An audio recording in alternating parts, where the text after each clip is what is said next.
August 10 பூம்புகாரில் PMK Vanniyar சங்க மகளிர் மாநாடு. மருத்துவர் ஐயா அழைக்கிறார். மகளிர் பேரினமே வாரீர். பாக்கம் சக்திவேல், மயிலாடுதுறை மாவட்ட செயலாளர். Hello mike check 1 2 3.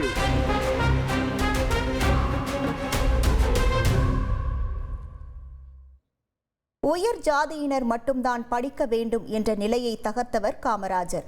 அவர் வழியில் நாங்கள் படிக்க வேண்டும் என்கிறோம். ஆனால் கல் இறக்க சொல்லும் சீமானும் அவரது மனைவியும் கல் இறக்க வருவார்களா என சட்டப்பேரவைத் தலைவர் அப்பாவு கடுமையாக சாடியுள்ளார். உயர் ஜாதியினர் அவங்க மட்டும்தான் படிக்கணும், மற்ற யாரும் படிக்கக்கூடாது. அதைத்தான் பெருந்தலைவர் காமராஜர் முறியடித்து பட்டி தொட்டி எல்லாம் பள்ளியை திறந்து மதிய உணவு கொடுத்து 10,500 பள்ளியை திறந்து கல்விக்கண் திறந்தவர் பெருந்தலைவர் காமராஜர் என்று நம்மளை பெருமைப்படுத்தியவர். இப்போ அதை கூட சில பேர் பனையில கம்பு கட்டி வச்சு ஏற்றி விட்டு என் தம்பி சீமான் போன்ற ஆட்கள்லாம் கல்லிறக்குக்கு அனுமதி வேணும் அப்படின்னு கேட்காரு. நாங்கள் சொல்றது படின்னு பெருந்தலைவர் காமராஜர் சொல்லியிருக்காரு, படிக்க தான் போவோம். கல்லிறக்க போறதுக்கு என் தம்பி சீமானா அவங்க வீட்டமாக வருவாங்களா?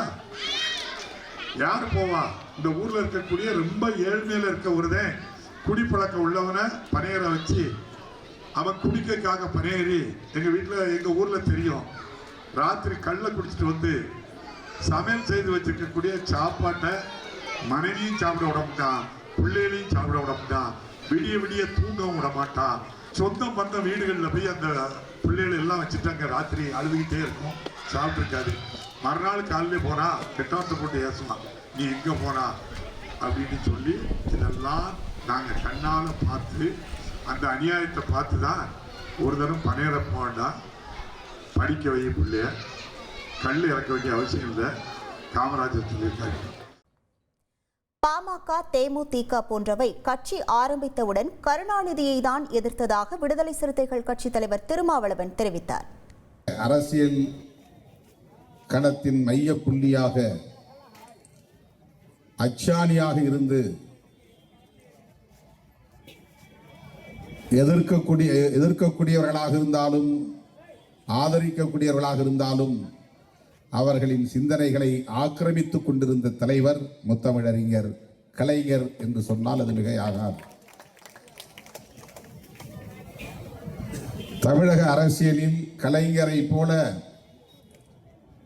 கடுமையான எதிர்ப்புக்கு ஆளான ஒரு தலைவர் யாரும் இல்லை என்றுதான் சொல்ல வேண்டும். ஏனென்றால் மீண்டும் கலைஞர் தேவைப்படுகிறார் தமிழக அரசியலில். இன்றைக்கும் அவர்தான் குறி. தளபதி அவர்களை குறிவைத்து விமர்சிக்கிறார்கள் என்பதை விட முத்தமிழறிஞர் கலைஞரை குறிவைத்துதான் இங்கே எல்லாம் நடக்கிறது, அனைத்தும் நடக்கிறது. தமிழ்நாட்டின் அரசியலில் கருணாநிதி எதிர்ப்பு என்பதுதான் மிக முக்கியமான ஒரு அரசியல். கருணாநிதி எதிர்ப்பு என்பதை விட கருணாநிதிக்கு எதிரான வெறுப்பு என்பதுதான் இங்கே மிக முக்கியமாக கட்டமைக்கப்பட்டது. அது அரசியல் கட்சியாக இருந்தாலும் சரி, வேறு எந்த வடிவத்திலே உருவான அமைப்புகளாக இருந்தாலும் சரி, அத்தனை அமைப்புகளும் கருணாநிதி எதிர்ப்பு என்பதையே முன்னிறுத்தின. நீங்கள் உற்று பார்த்தால், ஆழ்ந்து பார்த்தால், நுட்பமாக பார்த்தால், நுணுக்கி பார்த்தால் எஞ்சுவது கருணாநிதி எதிர்ப்பு என்பதாகத்தான் இருக்கும். பாமக உருவானது, பாமகவின் தொடக்க காலங்களில் நீங்கள் பார்த்தால், அந்த பிரச்சாரங்களை பார்த்தால் கருணாநிதி எதிர்ப்பு என்பதுதான் முதல் கொள்கையாக இருந்தது. எத்தனையோ பல மேடைகளில் எங்கள் சமூகத்தின் முதல் எதிரி கருணாநிதி என்று அவர் பேசியது அன்றைக்கு பெரிய பெரிய கொட்டை எழுத்துக்களில் பேப்பர்களிலே வந்தது, ஏடுகளிலே வந்தது.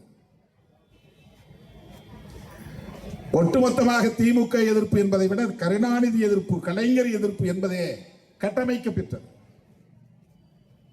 கலைஞரை எதிர்த்தால்தான் கட்சியை வளர்க்க முடியும், கலைஞரை எதிர்த்தால்தான் வாக்கு வங்கியை உருவாக்க முடியும், கலைஞரை விமர்சித்தால்தான் ஆட்சிக்கு வர முடியும். இப்படிப்பட்ட ஒரு அரசியல் தான் நெடுங்காலமாக.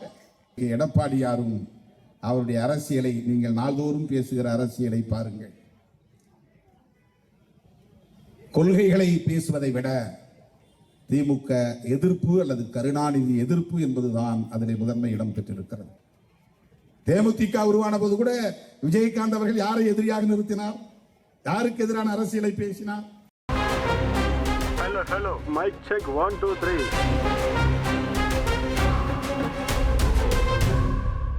ஆகஸ்ட் 10 பூம்புகாரில் பாமக வன்னியர் சங்க மகளிர் மாநாடு. மருத்துவர் ஐயா அழைக்கிறார். மகளிர் பேரினமே வாரீர். பாக்கம் சக்திவேல், மயிலாடுதுறை மாவட்ட செயலாளர்.